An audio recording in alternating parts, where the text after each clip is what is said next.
నమస్తే, welcome to spotlight.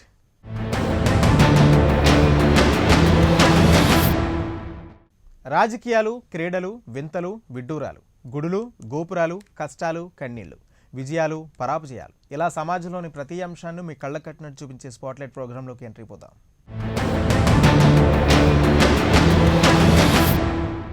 Police అంటే రక్షకుడు. అయితే చాలామంది పోలీసుల ప్రవర్తన చూసినప్పుడు వీళ్ళు రక్షకులు కాదు భక్షకులు అనే ఫీలింగ్ కలుగుతుంది. అలా కాకినాడ కాకివనంలో గంజాయి మొక్కలాంటి ఓ పోలీస్ అధికారిపై ప్రైమ్ 9 కథనం కాకినాడలో తీవ్ర సంచలనం కలిగించింది. అయితే ప్రైమ్ 9 కథనాలతో కదలిక వచ్చిన అధికారులు ఆ డిఎస్పీని వీఆర్లో పెట్టి విచారణ మాత్రం వదిలేశారు. ఇక నగరంలోనే తిష్ట వేసిన ట్రాఫిక్ డిఎస్పీ ఓ మంత్రి చుట్టూ ప్రదక్షిణలు చేస్తున్నారు. మరి ఇంతకీ ఆ పై అధికారులు అవినీతి అధికారిని శిక్షించారా, రక్షిస్తున్నారా? అసలు ఆ ట్రాఫిక్ డిఎస్పీ చేసిన అవినీతి భాగోతం ఏంటి? ఇటువంటి విషయాలు ఇవాల్టి ప్రైమ్ 9 స్పాట్లైట్లో చూద్దాం.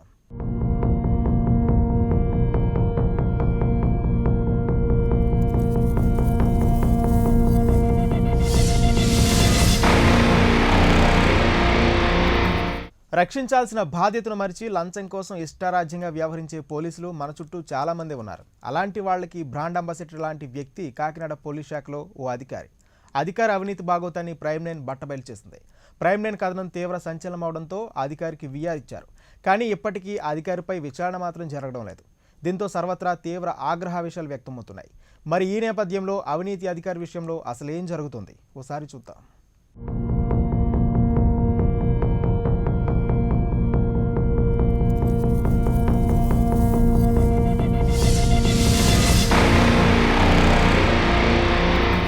కాకినాడ పోలీస్ శాఖలో ఓ విభాగానికి ఆయన అధికారి. అయితే ఆయనను పేరుతో కాకుండా కలెక్షన్ కింగ్ అంటూ ముద్దుగా పీల్చుకుంటుంటారు సొంత డిపార్ట్మెంట్ సహచరులు.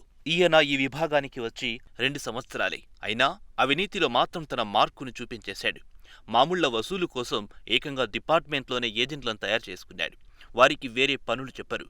వసూలు చేసిన సొమ్మును సదరు అధికారికి జాగ్రత్తగా అప్పచెప్పడమే వారి విధి. కాకినాడలో అవినీతి అనకొండలా మారిన ఆ పోలీస్ అధికారి దెబ్బకు ఆ డిపార్ట్మెంట్ మొత్తం హడలెత్తిపోవలసిందే. ఆయన చేసిన అవినీతి తెలిస్తే ఎవ్వరైనా సరే ఆశ్చర్యపోవలసిందే. అవినీతి ఖాకి పేరు రామకృష్ణ. లంచం అంటే ఏంటి? లంచం తీసుకునే పద్ధతులేంటి? ఎలా బెదిరించాలి? డబ్బులు ఎలా గుంజాలి? ఇలాంటివన్నీ కాకినాడ ట్రాఫిక్ డిఎస్పీగా పనిచేసిన రామకృష్ణకి తెలిసినంతగా ఎవ్వరికీ తెలియదంటే అతిశయోక్తి కాదేమో. ఆయన లంచాలు వసూలు చేయడంలో హైటెక్ పద్ధతులను పాటించేవాడు. తన ఏజెంట్ల వ్యవస్థను కూడా పక్కడ్బందీగా నిర్వహించి అవినీతిని కూడా ఇంత పక్కాగా చెయ్యొచ్చా అనేలా చేసేవాడు. అలాంటి అవినీతి అధికారి బండారం ప్రైమ్ 9 న్యూస్ బయటపెట్టింది. ప్రైమ్ 9 న్యూస్ కథనంతో డిఎస్పీ భాగోతం బట్టబయలైంది.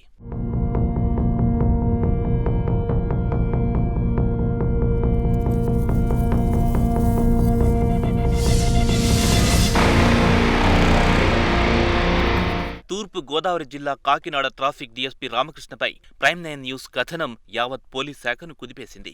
కాకివనంలో గంజాయి మొక్కలాంటి డిఎస్పీపై ప్రైమ్ 9 వేసిన కథనానికి హోంగార్డ్ నుంచి పైస్థాయి అధికారులంతా హర్షం వ్యక్తం చేశారు. ఇక ప్రైమ్ 9 కథనంతో అవినీతి డిఎస్పీ వ్యవహారం కాస్త బయటికి రావడంతో డిఎస్పీని వీఆర్లో పెట్టారు. దీంతో ఆయన వెళ్లిపోయాక ట్రాఫిక్ విభాగం ఊపిరి పీల్చుకుంది. కాకినాడలోని వ్యాపారులకు మామూళ్ల బెడద తప్పిందని సంబరాలు చేసుకున్నారు. అయితే ఈ వ్యవహారానికి ఇక్కడితోనే ఫుల్ స్టాప్ పడిపోయింది. ప్రైమ్ 9 కథనంతో నిజాలు వెలుగులోకి రావడంతో పై అధికారులు డిఎస్పీ రామకృష్ణను వీఆర్లో పెట్టారు. కానీ ఇంతవరకు విచారణకు ఆదేశించింది లేదు. దీంతో ఈ అంశంపై ఇప్పుడు సర్వత్రా విమర్శలు వినిపిస్తున్నాయి.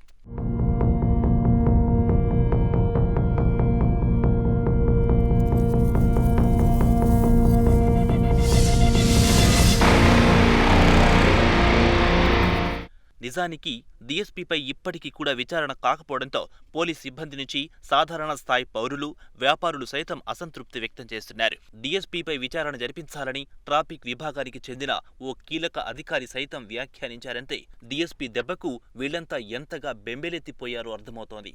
అయితే దీనిపై బహిరంగ వ్యాఖ్యలు చేసేందుకు మాత్రం పోలీసులు, వర్తకులు భయం వ్యక్తం చేస్తున్నారు.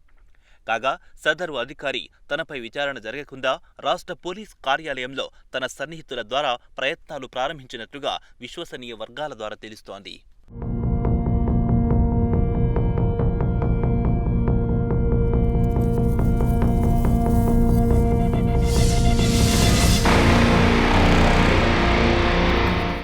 మరోపక్క ఇంత జరిగినప్పటికీ అవినీతి డీఎస్పీ కాకినాడను మాత్రం వదిలి వెళ్లడం లేదు. ఏకంగా కాకినాడలోనే మకాం పెట్టిన ఆయన ఓ మంత్రి చుట్టూ తిరుగుతూ విచారణ నుంచి తప్పించుకునేందుకు ప్రయత్నాలు చేస్తున్నట్లుగా తెలుస్తోంది. ఈ కారణం చేతనే రామకృష్ణ కాకినాడ నగరాన్ని వదిలి వెళ్లేందుకు సుముఖంగా లేరని వినిపిస్తోంది. అంతేకాదు సదరు మంత్రి ద్వారా లాబింగ్ చేసుకుని కాకినాడ క్రైమ్ డీఎస్పీగా పోస్టింగ్ వేయించుకొని ఇక్కడే తిష్ట వేసేందుకు ప్రయత్నిస్తున్నాడని నగరానికి చెందిన పలువురు పోలీసు అధికారులు వెల్లడిస్తున్నారు. కాకినాడలో పోస్టింగ్ ఇప్పించడం ద్వారా పోయిన పరువు తిరిగి నిలబెట్టాలని అభ్యర్థించినట్లుగా సమాచారం.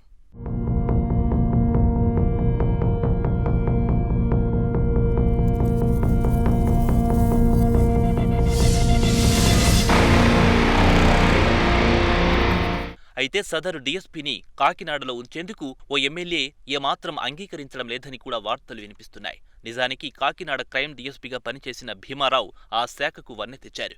ఆయన క్రైమ్ డీఎస్పీగా ప్రదర్శించిన తీరు వల్లే ఆయనకు నగర డీఎస్పీగా ఎలాంటి సిఫార్సు లేకుండా పోస్టింగ్ ఇచ్చారు. అయితే ట్రాఫిక్ డీఎస్పీగా ఆ వ్యవస్థను భ్రష్టు పట్టించిన డీఎస్పీ రామకృష్ణను ఇప్పుడు క్రైమ్ డీఎస్పీగా నియమిస్తే పరిస్థితి అత్యంత దారుణంగా తయారవుతోందని పోలీస్ శాఖ నుంచే భయాందోళనలు వ్యక్తం కావడం గమనార్హం. అటు మరోసారి నగరంలో ఆయనను క్రైమ్ డీఎస్పీగా నియమిస్తే వ్యాపారులను వేధిస్తారు అంటూ వ్యాపార వాణిజ్య సంఘాలు ఆందోళన వ్యక్తం చేస్తున్నాయి.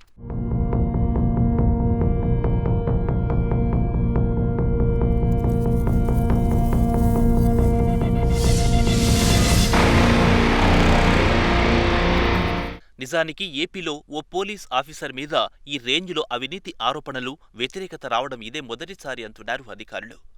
ఎంతోమంది అధికారులను చూసినప్పటికీ ఈ రేంజ్లో ప్రజల్ని, వ్యాపారుల్ని మాత్రమే కాకుండా అటు పోలీస్ శాఖను కూడా ఓ రేంజ్లో హడలెత్తించిన ఇలాంటి అధికారిని మాత్రం ఇప్పటి వరకు చూడలేదు అంటున్నారు. అయితే ఈ క్రమంలోనే అటు పోలీస్ శాఖలోని పై అధికారులపై సైతం తీవ్ర విమర్శలు వినిపిస్తున్నాయి. డీఎస్పీ రేంజ్ స్థాయి అధికారిపై కథనం వస్తే వీఆర్లో పెట్టి చోద్యం చూస్తున్నారంటూ ప్రశ్నలు వినిపిస్తున్నాయి. వీఆర్లో పెడితే సరిపోతుందా? విచారణ సంగతి ఏమైందంటూ పలువురు పోలీస్ శాఖ సిబ్బంది, అధికారులు ప్రశ్నిస్తున్నారు. అసలు ఈ అవినీతి డీఎస్పీని శిక్షించారా, రక్షిస్తున్నారా అంటూ ఆగ్రహం వ్యక్తం చేస్తున్నారు. మరి ఇప్పటికైనా పై అధికారులు స్పందించి ఈ అవినీతి ఖాకీపై త్వరితగిన విచారణ ప్రారంభించాలని, లేకుంటే ఈ అవినీతి డీఎస్పీ ఏదో ఒక లాబింగ్ ద్వారా మళ్లీ పోస్టింగ్ తెచ్చుకుని ప్రజల్ని, వ్యాపారులను ఇబ్బందులకు గురి చేస్తారని సర్వత్రా భయాందోళనలు వ్యక్తమవుతున్నాయి. మరి ఈ నేపథ్యంలో అవినీతి డీఎస్పీపై విచారణకు పై అధికారులు ఎప్పటికి ఆదేశాలిస్తారో అన్నది ఇప్పుడు చర్చనీయాంశంగా మారింది.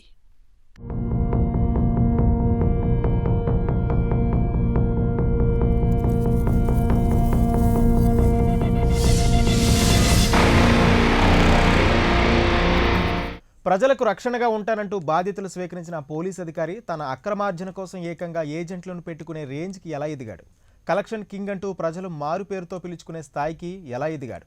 లంచాలు దండుకోవడమే తన డ్యూటీ అన్నట్లుగా ప్రవర్తించే అతని అవినీతి భాగోతం వింటే దిమ్మ తిరిగి మైండ్ బ్లాక్ అవ్వాల్సిందే.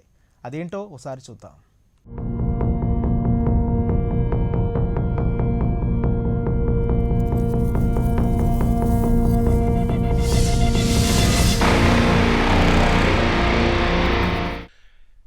రక్షణకు, క్రమశిక్షణకు మారుపేరుగా నిలిచే పోలీసులు తప్పుదారి పడుతున్నారు.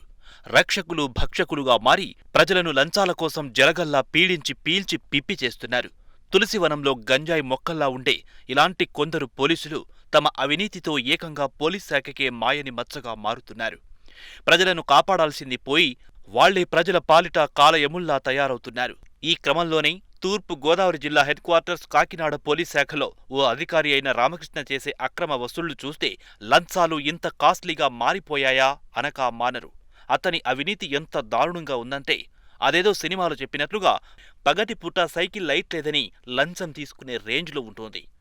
ఇలాంటి అధికారి తమ డీఎస్పీగా ఉంటే ఏకంగా డిపార్ట్మెంట్ పరువు మొత్తం పోతుందని సహచర పోలీస్ సిబ్బందే జిల్లా ఎస్పీకి మొరపెట్టుకునే పరిస్థితి ఏర్పడిందంటే ఆ అధికారి అవినీతి లీలలు ఏ రేంజ్లో ఉంటాయో అర్థం చేసుకోవచ్చు.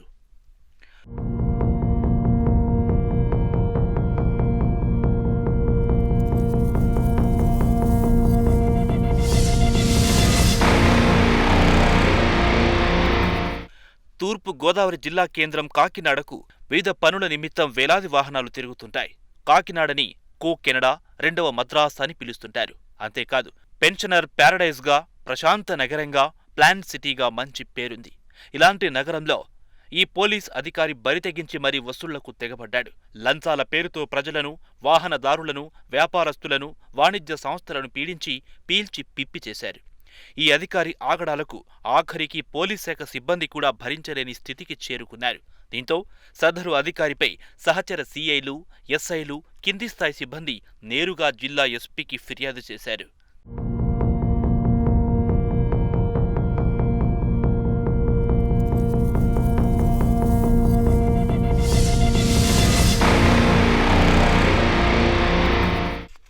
కాకినాడ నగరానికి ప్రతిరోజు వేలాది వాహనాలు వస్తాయి. అలాగే ఇక్కడి నుంచి హైదరాబాద్, విజయవాడ, చెన్నైకి ప్రైవేట్ ట్రావెల్స్ బస్సులు పదుల సంఖ్యలో వెళతాయి. ఆ బస్సులన్నీ కాకినాడ పీఆర్ కాలేజీ దగ్గర పార్కింగ్ చేసుకునేందుకు ఈ అధికారే అనుమతి ఇచ్చాడు. అయితే ఊరికే కాదు సుమా, తనకు ప్రతి నెల మామూళ్లు ఇస్తేనే అని ఖరాఖండిగా చెప్పేశాడు కూడా. ఇక ఆ బస్సుల యజమానుల నుంచి మామూళ్లు వసూలుకు ఏకంగా ఓ కానిస్టేబుల్ను కలెక్షన్ ఏజెంటుగా మార్చాడు. అంతేకాదు అయ్యగారు మరో అడుగేసి నగరంలోని ప్రధాన సెంటర్లో ఏర్పాటైన జ్యువెలరీ కోసం అక్కడ తోపుడు బండ్లపై వ్యాపారాలు చేసుకునే వారిని తరిమేశారు. ఇదంతా ఎందుకంటే ఆ షోరూం పార్కింగ్ కోసమేనంట. ఆ పని చేసినందుకు సదరు అధికారికి నెలనెలా భారీగానే ముడుపులు అందుతున్నాయి.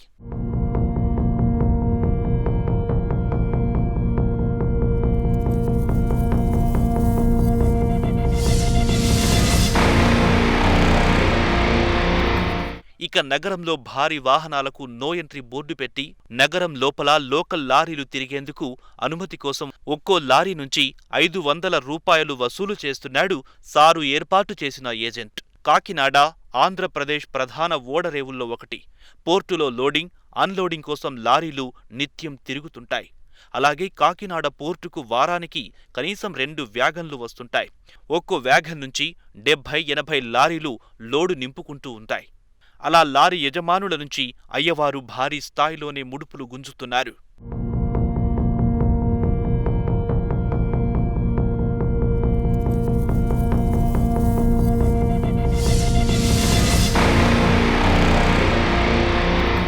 మరోవైపు నగరంలోని లేడీస్ క్లబ్ పక్కనే ఉన్న మెయిన్ రోడ్లో జిల్లాలోని ఇతర ప్రాంతాల నుంచి ట్రాక్టర్లతో ఇటుకలు తీసుకొచ్చి అమ్ముతారు. అక్కడ ట్రాక్టర్లు పెట్టుకునేందుకు సదరు అధికారి అనుమతి ఇచ్చారు. అందుకుగాను ఒక్కో ట్రాక్టర్ నుంచి నెలకు అక్షరాల 1000 రూపాయలు వసూలు చేస్తున్నారు. అంతేకాదు కాకినాడ మెయిన్ రోడ్ బిజీగా ఉంటోంది. అక్కడ తోపుడు బండ్ల మీద పండ్లమ్ముకునేందుకు చిరు వ్యాపారులకు పక్కనే ఉన్న తిలక్ స్ట్రీట్లో పెట్టుకునేందుకు పెద్ద మనసుతో వారికి అనుమతించి అంతే పెద్ద మొత్తంలో మామూళ్లు వసూలు చేస్తున్నారు మన కలెక్షన్ కింగ్. సారు వారి లీలలు అంతటితో ఆగలేదు. నగరంలోని జగన్నాథపురం బ్రిడ్జి దగ్గరుండే తోపుడు బండ్ల వారి నుంచి కూడా ముక్కుపిండి మరీ మామూళ్లు వసూలు చేస్తున్నారు.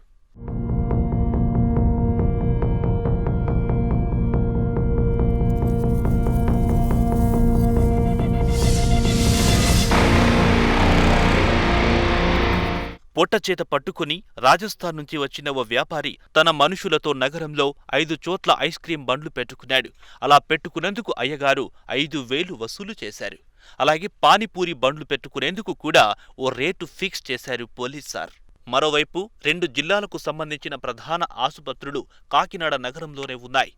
ఈ ఆసుపత్రులకు వందలాది మంది రోగులు, వారి వెంట సహాయకులు వస్తుంటారు. వీరి కోసం రాత్రిపూట మొబైల్ టిఫిన్ సెంటర్లు నిర్వహిస్తుంటారు కొందరు. అలా వ్యాపారం చేసుకునేందుకు నిర్వాహకుల నుంచి సదరు అధికారి నియమించిన నారాయణుడనే ఏజెంట్ ఓ రేంజ్లో కప్పం వసూలు చేస్తున్నాడు.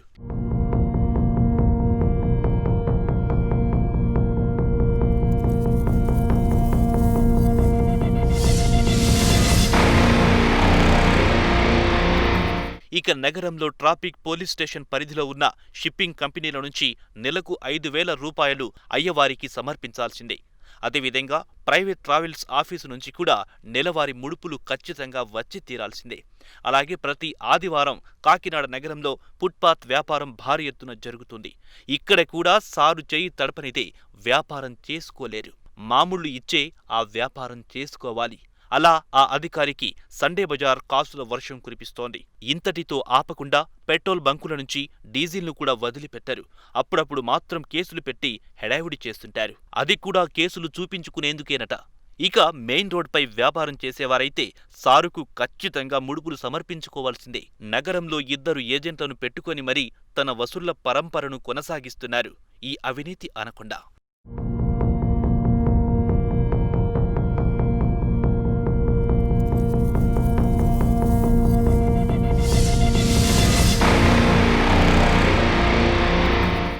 మొత్తం మీద తన విచ్చలవిడి లంచాలతో పోలీస్ శాఖకు మాయని మచ్చగా మారుతున్నారు ఈ కలెక్షన్ కింగ్. తన అవినీతి భాగవతంలో తన కింది స్థాయి ఉద్యోగులను కూడా భాగం చేశారు.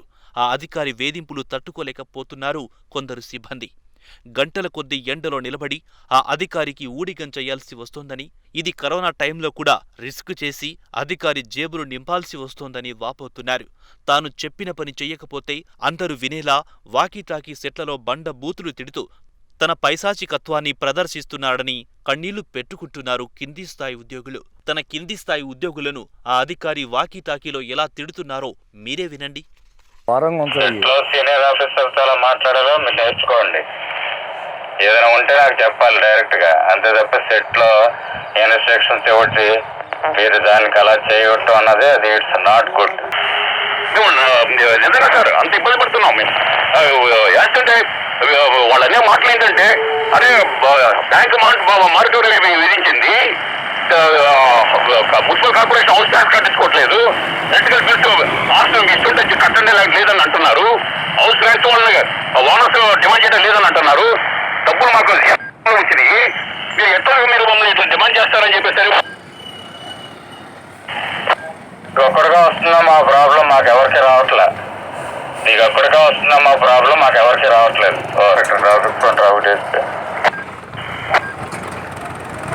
Sir good evening sir. విన్నారు కదా సెట్లో, విన్నారు కదా మీరు సెట్లో? సార్ విన్నాం సార్, విన్నాం సార్.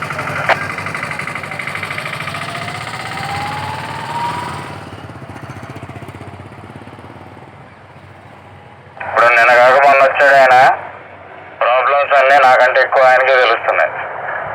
అది మరి మీరు ఒకసారి పిలిపించి అతనికి మీరు ఎలా చెప్పాలో చెప్పండి. ఇది సెట్లో ఇలా ఆర్గ్యుమెంట్ టైప్ అయితే ఇది కరెక్ట్ కాదు, ఇది ఒక విధమైన ఇండిసిప్లిన్కి ఇండికేషన్. నమస్కారం సార్. రవి సెట్లో వద్దు, నేను మాట్లాడతాను, మీరు నా దగ్గర రండి, నేను మాట్లాడతాను. ఓవర్. ఈ సెట్ డ్యామేజ్ చేస్తుంటే మా కెరీర్ ఇది ఎట్లా ఉంటుంది చెప్పండి సార్ మాకు. ఆయన చేసే పనులు మాకు తెలియదా? ఆయన కూడా ఉద్యోగస్తులే కదా, ఆయన చేసే పనులు మేము ఏం చేస్తాం? మేము హైలాస్ చేసేది ఎలా ఉంటుంది? ఊడి సంచేస్తున్నాడు, బైక్ సంచేస్తున్నాడు.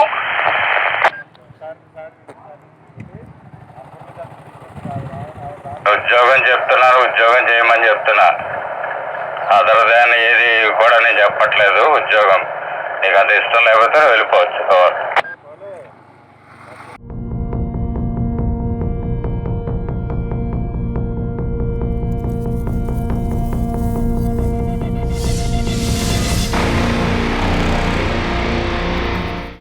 స్పాట్లైట్ లో బ్రేక్ తీసుకుందాం.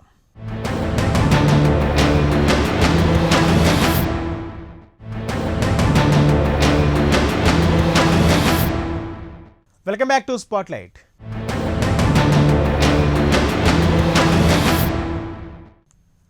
ఆయన ప్రజలకు రక్షణగా ఉండాల్సిన ఓ పోలీస్ అధికారి, కానీ ఆయన దారి అంతా అవినీతిమయం. ఎవరైనా ప్రజలను లంచం అడిగితే వాళ్ళని దండించాల్సిన ఆయనే ప్రజల నుంచి లంచాలు వసూలు చేస్తూ జలగలా పీల్చి పిప్పి చేస్తూ ఉంటాడు. ఆయన లంచాల రేంజ్ ఏ స్థాయిలో ఉంటుందంటే ఒక్కో వ్యాపారానికి ఒక్కో రేట్ ఫిక్స్ చేసి ప్రజలను దోచుకుంటున్నాడు. మరి అతనికి ఆ డిఎస్పీ అండ్ టీం ఎవరి దగ్గర ఎంత వసూలు చేయాలి అన్న దానికి ఓ రేట్ కార్డు కూడా మెయింటైన్ చేస్తూ ఉంటుంది. ఆ రేట్లు ఏమిటో తెలియాలంటే ఈ స్టోరీ చూడాల్సిందే.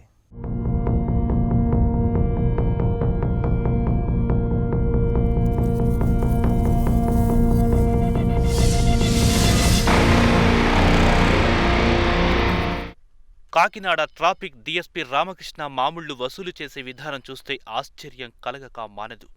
ఒక్కొక్కరితో ఒక్కొక్క రేటు ఫిక్స్ చేసి మరీ తన ఏజెంట్లతో వసూలు చేయిస్తారు. ఎవరి దగ్గర ఎంత వసూలు చేస్తారో ఓసారి చూద్దాం.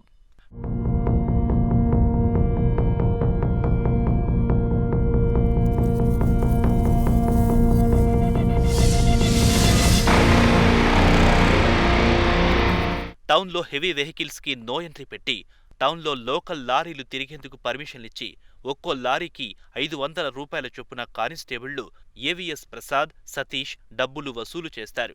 పోర్టులో వేగన్ లోడింగ్ కోసం ఈ లారీలు తిరుగుతాయి. ఇలా వారానికి 2-3 సార్లు వేగన్ వస్తుంటాయి. ఒక్కసారి వేగన్ వస్తే 70 నుంచి 80 లారీలు తిరుగుతాయి. అంటే ఒక్క వేగన్ కు గాను 35,000 ఇలా నెలకు 8 సార్లు వసూలు చేస్తుంటారు. అంటే నెలకు లోకల్ లారీల ద్వారా దాదాపు 2,80,000 లంచం వసూలు చేస్తారు. ఈ సొమ్ము లారీ యూనియన్ గుమాస్తా నుంచి సదరు కానిస్టేబుల్ ఏవిఎస్ ప్రసాద్, సతీష్ తీసుకుంటారు.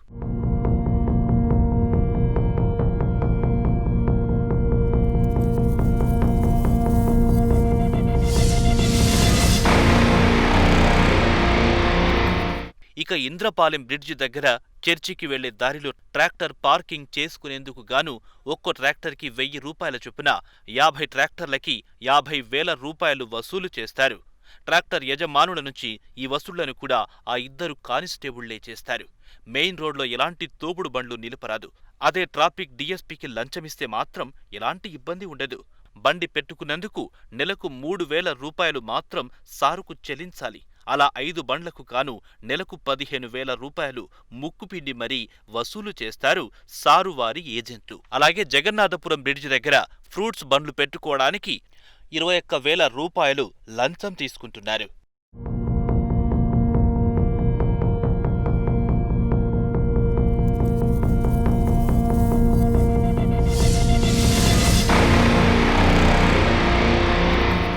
మరోవైపు కాకినాడ మెయిన్ రోడ్లో ఐస్ క్రీం బళ్లు పెట్టుకోవడానికి పర్మిషన్కు కాను ఒక్కొక్క బండికి నెలకు 2,000 రూపాయల చొప్పున 5 బండ్లకు 10,000 రూపాయలను ఆ బండ్ల యజమాని సింగ్ లంచంగా సమర్పించుకుంటారు. అలాగే బాలాజీ చెరువు సెంటర్ ఉన్న ఓ జ్యువెలరీ షోరూం దగ్గరలో పానీపూరి బండ్లు పెట్టుకోవడానికి 7గురికి పర్మిషన్ ఇచ్చారు. ఇందుకుగాను ఒక్కొక్కరి నుంచి 1,000 రూపాయల చొప్పున 7,000 రూపాయలు వసూలు చేస్తున్నారు. అలాగే టౌన్ హాల్ దగ్గరుండే మరో 2 బండ్ల యజమానుల నుంచి మరో 3,000 వసూలు చేస్తున్నారు. ఇక జనరల్ హాస్పిటల్ దగ్గరలో రాత్రిపూట నిర్వహించే మొబైల్ టిఫిన్ సెంటర్ల నుంచి మరో 3,000 రూపాయలు వసూలు చేస్తున్నారు. అటు కాకినాడ ట్రాఫిక్ 1 లిమిట్స్లో ఉన్న 12 షిప్పింగ్ కంపెనీల నుంచి 5,000 చొప్పున 60,000 నొక్కేస్తున్నారు మన ట్రాఫిక్ డీఎస్పీ.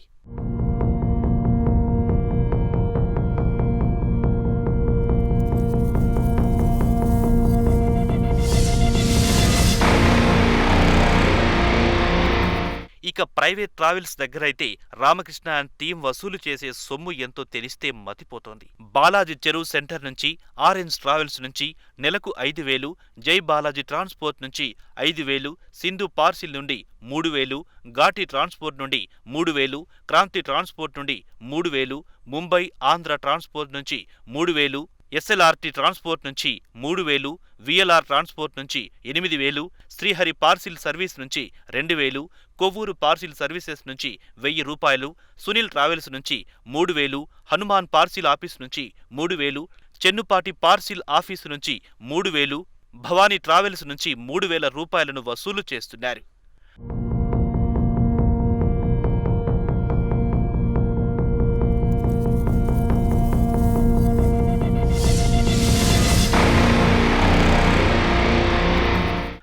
ఇక ఆదివారం జరిగే చీకటి మార్కెట్లో వ్యాపారం చేసుకోవాలంటే ఒక్కొక్క షాపుకి 50 రూపాయల లాగా 120 షాపులకు 6,000 రూపాయలు లంచంగా తీసుకుంటున్నారు. అలా నెలకు 24,000 రూపాయలను చిరు వ్యాపారుల దగ్గర వసూలు చేస్తున్నారు. అలాగే ఆదివారం సాయంత్రం సండే బజార్లో పర్మిషన్ కావాలంటే 8,000 రూపాయలను సమర్పించుకోవాల్సిందే. మెయిన్ రోడ్లో ఉన్న ఓ షాపింగ్ మాల్ నిర్వాహకుడి నుండి నెలకు 10,000 రూపాయలు, మరో షాపింగ్ మాల్ నుంచి 6,000 రూపాయలు వసూలు చేస్తున్నారు. అంతేకాదు 1 టౌన్ పోలీస్ స్టేషన్ పరిధిలో ఉన్న పెట్రోల్ బంకుల నుండి ప్రతి నెల డీజిల్ రూపంలో లంచం తీసుకుంటున్నారు. వెంకటరమణ ఏజెన్సీ నుండి 15 లీటర్లు, కల్పన సెంటర్లో ఉన్న పెట్రోల్ బంకు నుండి 30 లీటర్లు, జగన్నాథపురంలోని పెట్రోల్ బంకులో మరో 10 లీటర్ల డీజిల్తో మరికొన్ని పెట్రోల్ పంపుల నుంచి డీజిల్ను లంచం రూపంలో తీసుకుంటున్నారు.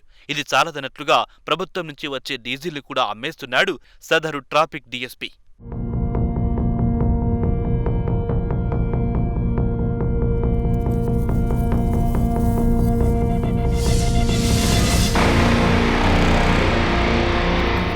ఇంతలా లంచాలు మేస్తున్నా చాలదన్నట్లుగా ట్రాఫిక్ పోలీస్ స్టేషన్ పరిధిలో పెట్టి కేసులు పెట్టి ఇందుకు గాను కోర్టు కానిస్టేబుల్ నుంచి మరో 20,000 స్వాహా చేస్తున్నాడు.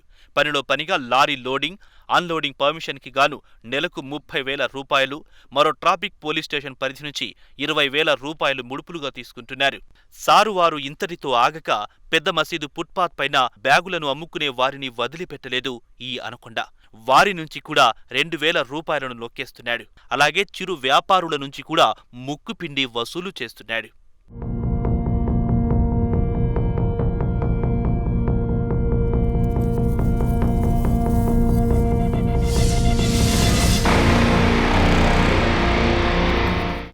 ఈ విధంగా కాకినాడలో ఉన్న ప్రభుత్వ స్థలాలను తన అత్తగారి ఆస్తిలా భావించి అద్దెలకిస్తూ దాదాపు 6.5 లక్షలు జేబులో వేసుకుంటున్నారు ఈ అవినీతి తిమింగలం. తన ఏజెంట్లుగా ఉన్న 2 కానిస్టేబుళ్లు ట్రాన్స్ఫర్ అయినా తన పరపతిని ఉపయోగించి 2 నెలల్లోనే తిరిగి తన దగ్గరికి బదిలీ చేయించుకున్నాడు.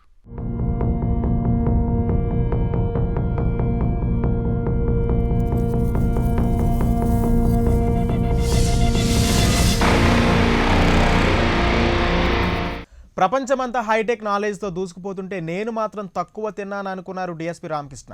అందుకే తన అవినీతికి హైటెక్ కలరింగ్ ఇచ్చాడు. అంతేకాదు తన ఏజెంట్ల వ్యవస్థను కూడా హైటెక్ హంగులతోనే నడిపిస్తుంటాడు. మరి హైటెక్ లంచాల భాగోతం ఎలా ఉంటుందో తెలియాలంటే ఈ స్టోరీ చూసేయాల్సిందే.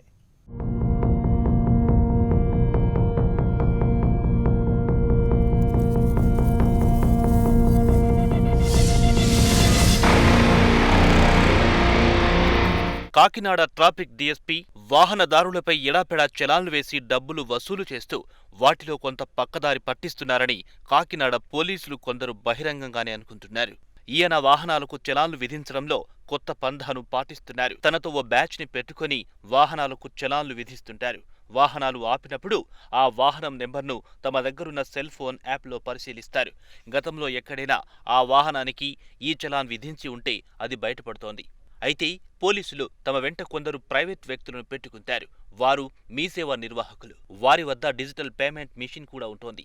దానితో పాటు మరో 2-3 స్థానిక వ్యాపారుల డిజిటల్ పేమెంట్ మిషన్లను కూడా తీసుకొస్తారు. సదరు వాహనదారుడు పెనాల్టీ చెల్లించినప్పుడు ప్రైవేట్ వ్యాపారుల దగ్గర నుంచి తెచ్చిన పేటీఎం మిషన్లో చెల్లింపు చేయిస్తారు. దీంతో ఇది పూర్తిగా ప్రైవేట్ ఖాతాలో వెళ్తోంది. ఆ మొత్తాన్ని సదరు వ్యాపారి నుంచి తీసుకుని వారికి కమిషన్ ఇస్తూ ప్రభుత్వ ఖజానాకు చిల్లు పెడుతున్నాడు.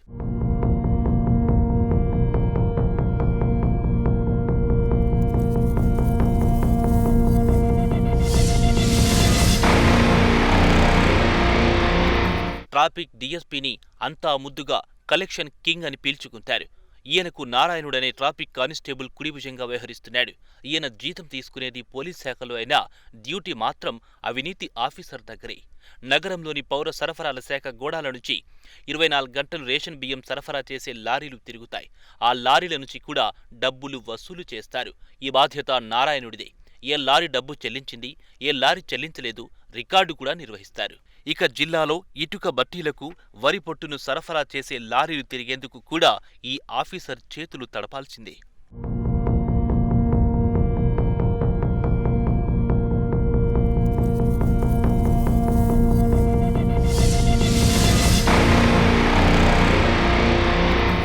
ఇలా లెక్కిస్తే సదరు కలెక్షన్ కింగ్ ప్రతి నెల 20 లక్షల నుంచి 25 లక్షల రూపాయలు లంచం రూపంలో వసూలు చేస్తున్నాడని కొందరు పోలీస్ అధికారులు జిల్లా ఎస్పీకి వాట్సాప్ ద్వారా ఫిర్యాదు చేశారు. వెంటనే విచారణ చెయ్యాలని జిల్లా ఎస్పీ ఆదేశించారు. అయితే ఓ ఉన్నతాధికారి అవినీతి అధికారికి సంబంధించిన ఈ ఫైలును పక్కన పడేశారు.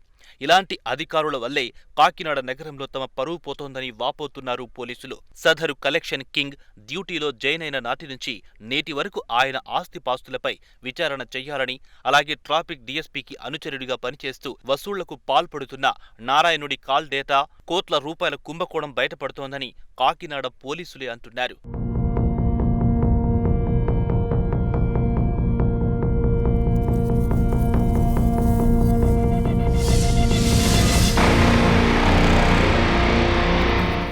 ఇది వాటి స్పాట్లైట్. చూస్తూనే ఉండండి ప్రైమ్ న్యూస్.